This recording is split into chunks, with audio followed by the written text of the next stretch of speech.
All right, so we already knew this was going to happen, myself and a lot of other people out there, that when Errol Spence beat Kell Brook, like many of us predicted, that we knew this was going to happen. We knew the excuses were going to come about. We knew the alibis were already in place.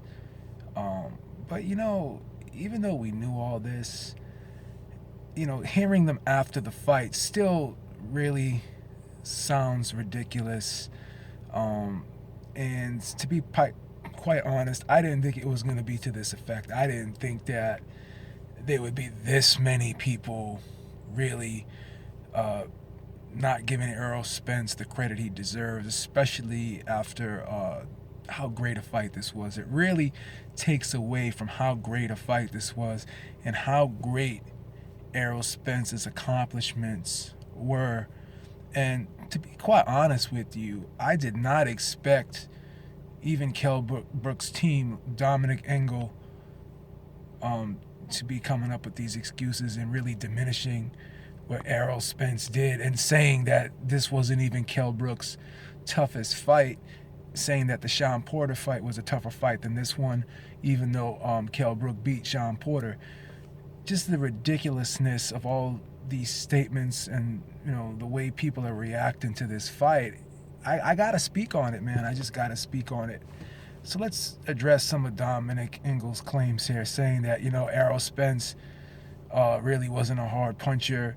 What he did really wasn't spectacular. He just busted up the eye, and the eye was the only reason why the fight turned out the way it did. Okay, if that's true, doesn't really matter because Errol Spence was the one that did the damage to the eye. He was the one that created that circumstance which made the fight difficult for Kell Brook. And if he wasn't a hard puncher, okay, this is like a southpaw, okay? It's a southpaw that did the damage to Kell Brook's face with his non-dominant hand. Did it with his right hand, okay? His left hand is his dominant hand. It's his power hand. So if this guy can't punch, okay, if he can't punch, then how does he break bones in another man's face with a 10-ounce glove on with his non-dominant hand? It just wouldn't happen. I mean, you have to give this guy credit for being a hard hitter to be able to break bones in another man's face with his non-dominant hand with a 10-ounce glove on. That's impressive. That's impressive. And you know what? He could have quite possibly ended Kell Brook's career. And, people want to talk about how much effect that Golovkin fight took out of Kell Brook. And I'm not going to say it didn't take anything out of Kell Brook, but I think it's totally overstated because the fight only went 5 rounds. And for the first 2.5 rounds, Kell Brook was in there. He was doing great work. He was in there. I thought the fight was about even up until the point of, Golovkin stopping him. But if you really think about it, it was one punch and the eye was damaged. And really, as soon as the eye was damaged, not long after, the towel was thrown in by Kell Brook's corner. So people want to sit there and act like Kell Brook took like a prolonged beating in that fight. But it was only for like a round and a half that he was really, really getting hurt. And not till the 5th round was it to the point where the fight had to be stopped, or at least the corner, saw that it was too dangerous for him to stay in there and he was taking too much damage. So they decided to pull the plug, and I don't fault them for that. But it was short-lived. It wasn't like Golovkin was beating on him from rounds 1 to rounds 5. It wasn't like it was a sustained, prolonged beating.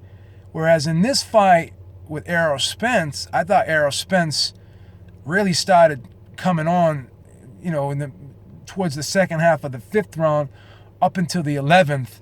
And I thought that was a systematic beating. And I thought this fight took more out of Kell Brook than the Golovkin fight because of this being more of a prolonged beating, in my opinion.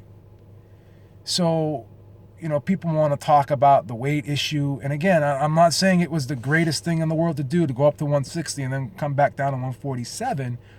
But if you really look at it, a lot of guys in this division, even Errol Spence,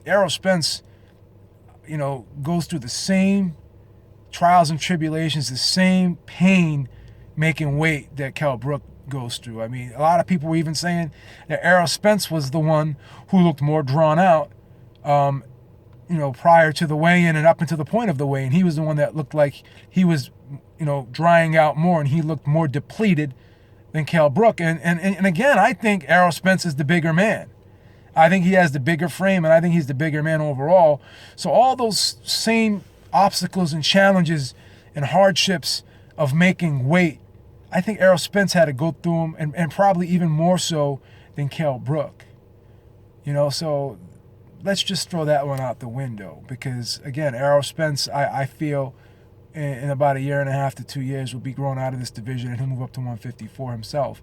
So, the way that, Errol Spence's performance has been diminished, I think is a disgrace. I I mean, the rounds were competitive. The first 5 or 6, I think the first 5 rounds were competitive.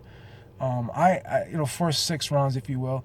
And I had Errol Spence up 4-2, and I know some people had it 3-3, some people had it 4-2 the other way.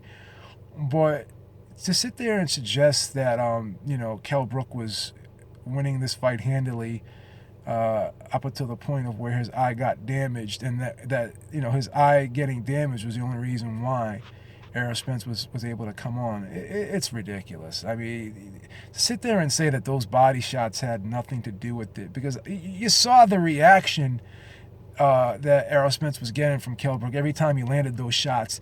He was pushing him back. He was making him retreat. He was forcing him back. And you don't just get tired for nothing in a fight. You get tired if you're forced to fight at a pace that you're uncomfortable with, number one. And number two, you get tired if you're sustaining damage, because the damage will fatigue you. So this was not just another day at the office for Kell Brook. He was being physically pushed in this fight and made to be physically uncomfortable in this fight because of what Errol Spence was doing, not because of the weight. Okay, because these guys train and they go through sparring sessions, and the training sometimes, or more so often than not, is even harder than the fight itself. Okay, they're in gym wars. They're sitting there taking punishment, preparing for the fight, as well as doing the sparring and what have you.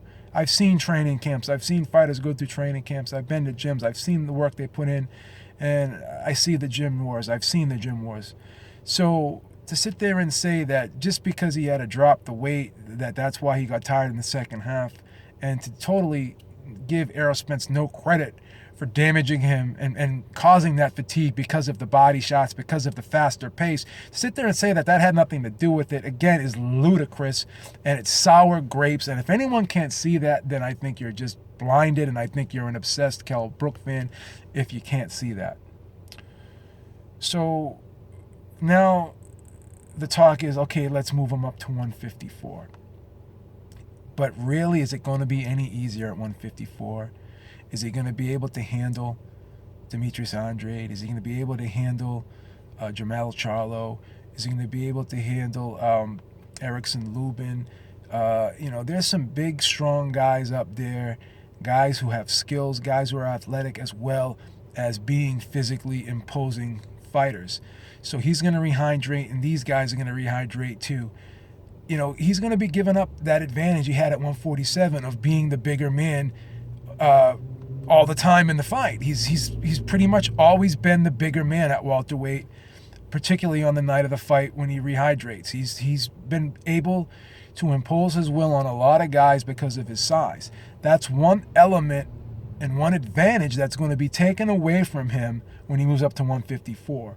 So the notion of him automatically being a better fighter at 154 and automatically the road being easier for him at 154, I think that's a gross overestimation from a lot of boxing fans' point of view. I think that's totally unfounded. I don't think that's going to be the case. I think it's going to be harder for him at 154, just like it was hard at 160 when he fought Golovkin. These guys are going to be bigger, they're going to be stronger, and they're going to have that skill to go along with those attributes, and it's going to be tougher for him. So if he couldn't take the punches from Errol Spence, a 147-pounder, will he be able to take those same punches from a Jermell Charlo who can crack as well and has shown in recent fights to be a knockout guy? You know, he's starting to pick it up a notch himself, and he's sitting down on shots, and he's really hurting guys. Saw what he did to John Jackson, who's another power punching guy himself, and he was able to outgun that guy. So who's to say he's not going to be able to outgun Kell Brook? I don't think the road gets any easier for Kell Brook. I think that now you have two damaged eyes, and I don't think he's going to be a better fighter at 154. I wish him the best. I advise him to retire. He made a lot of money. I just don't see things getting better for him. I'm just being honest. And, going up to 154 will not be the solution, in my opinion. I just think that, it's unfortunate that he has suffered some damage. It happens to a lot of fighters. We saw it happen to Antonio Margarito. We've seen it happen to even Mickey Ward.